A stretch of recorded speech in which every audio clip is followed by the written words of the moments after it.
Hi everyone, it's Linda Esposito from Be Clear with Bronchiectasis. Today I'm talking about how I was able to get rid of my MAC infection without antibiotics. But first I just have to share with you, I already filmed this, but I had left my microphone on a vest from a previous outfit change in video, and so there was no sound. So here we go, take two, talking about how I was able to get rid of my MAC infection this time without taking antibiotics. Please stick around to the very end because I want to tell you the number one secret. Okay, so I was diagnosed in 2017 with bronchiectasis. And I ended up going to a pulmonologist who gave me an airway clearance device, the Aerobica.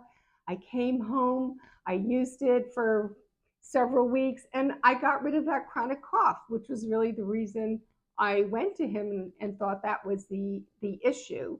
But when I went back after 3 months thinking, okay, I have this weird condition called bronchiectasis, but now I'm all better. He had never told me it was a chronic condition. We did a follow-up CT scan and that showed progression. And so although my 3 sputum samples were negative for any bacterial infection, he said, you know what, Linda, I can tell from where the bronchiectasis is in your right middle lobe that you very well might have what's called a mycobacteria avium complex infection, a MAC infection, and we need to get in there with a bronchoscopy, pull out some sampling, and test it to see if there's anything growing in there. So that's what I had, and that's how we found out that, in fact, I did have a MAC infection.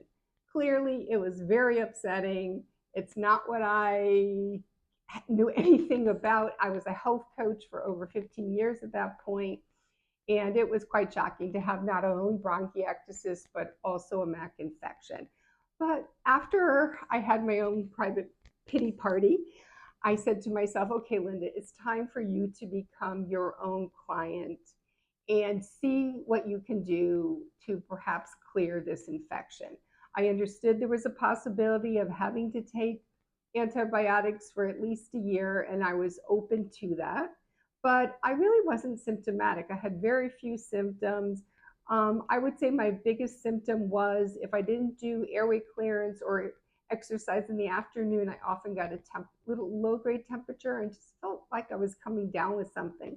I found if I took an Advil, I felt fine, but that certainly wasn't a way to live someone's life.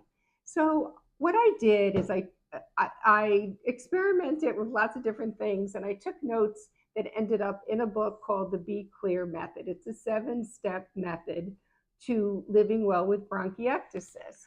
But what I'm going to do is consolidate it for the purposes of this YouTube video into 4 topics or 4 areas where I really focus so that I could see how to make little changes. So if you take a piece of paper and just divide it into 4, in the first block, put nutrition. In my book, it's called Eating and Drinking because I'm not a nutritionist, and I wanted to make that clear. But I do think eating healthy food, enough protein, enough carbs, healthy fats, and I talk about this in other videos, is foundational to healing. You can't expect your body to do everything it's already doing and also clear infection and lower inflammation because it already has a full-time job. So what you have to do is give it overtime pay, and that is often thinking of food as medicine. And that's what I did. I changed the way I ate, added more protein, added more calories, put on a couple of pounds. So that's what's in the first blog. I've done other videos on nutrition. Please check them out. Airway clearance. We're told airway clearance is very important and certainly deserves a box of its own.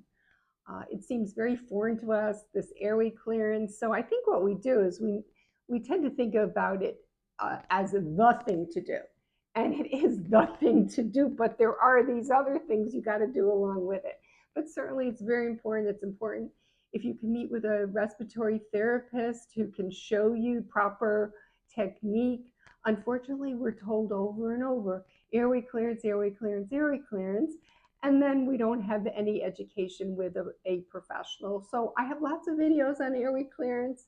I'm showing you what I do, and I've experimented a lot. But if you can meet with a professional, of course, that's important.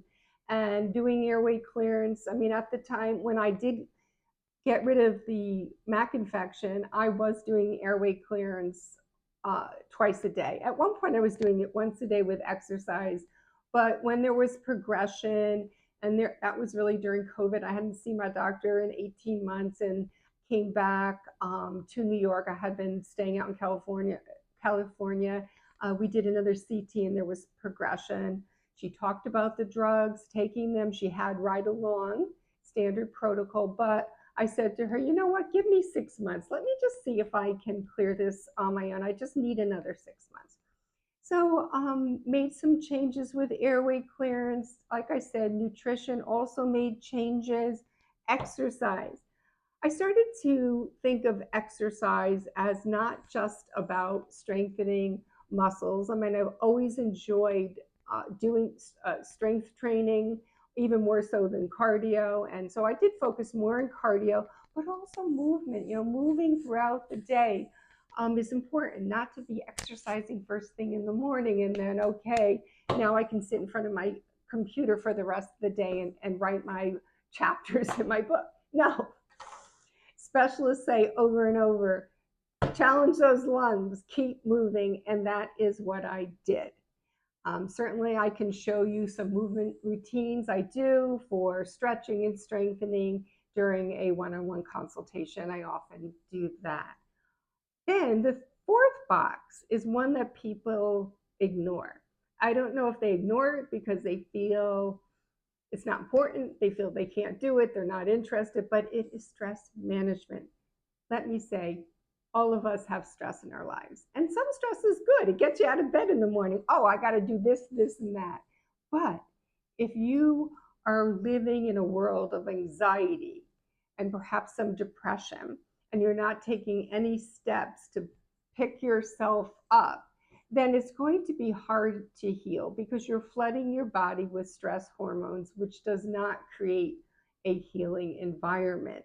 So trying different practices to lower your stress is very important. And again, I often discuss this in a consultation. We come up with different options. We brainstorm. So those would be like the 4 areas clearly. There's lots of nuance here. There are lots of options. There's plan A, plan B. You know, I work one-on-one with clients, just as I worked up with myself. What did I want to do? And you know what did I not want to do? Because that's important too. If you make yourself this big list with these boxes with all these, 20 bullet points in each, well, you're setting yourself up for not being able to achieve your goals. So make it very manageable. I think that's important. And then if we have yet a 5th box, and it affects all of these, and that would be controlling reflux. I was tested with a 24-hour pH impedance test that tests for both acid and non-acid reflux. I was considered in normal range, but I still decided to take precautions. Again, one of my favorite topics to discuss. I have lots of videos on it. But when we think about it, reflux can affect all of these areas, right? I mean, if you have, just understand that there is an association between reflux and bronchiectasis. What we don't want is to be aspirating refluxate into our airways, because then we can cause inflammation and infection. But if you have reflux, it can affect your appetite, or you could have like just discomfort where, you're not hungry, or you eat and then you have heartburn, or it just doesn't agree with you. So it's important to control. It's important to control for airway clearance. You want to make sure you're not creating more reflux when you are doing airway clearance.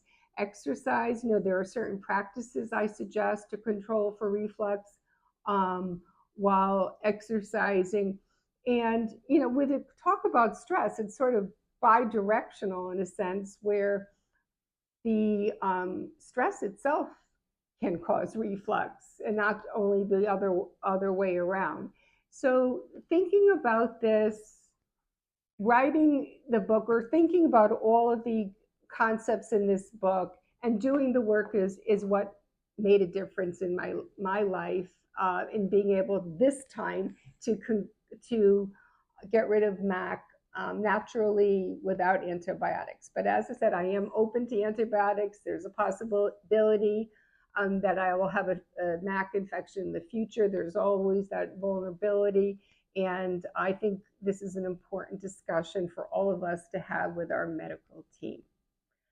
Take care, be well, and please subscribe. I keep on forgetting to say that. Please subscribe to this video, to this YouTube channel. Please like the video, hit the bell so you get my little mini videos during the week as well, and take care. Bye-bye.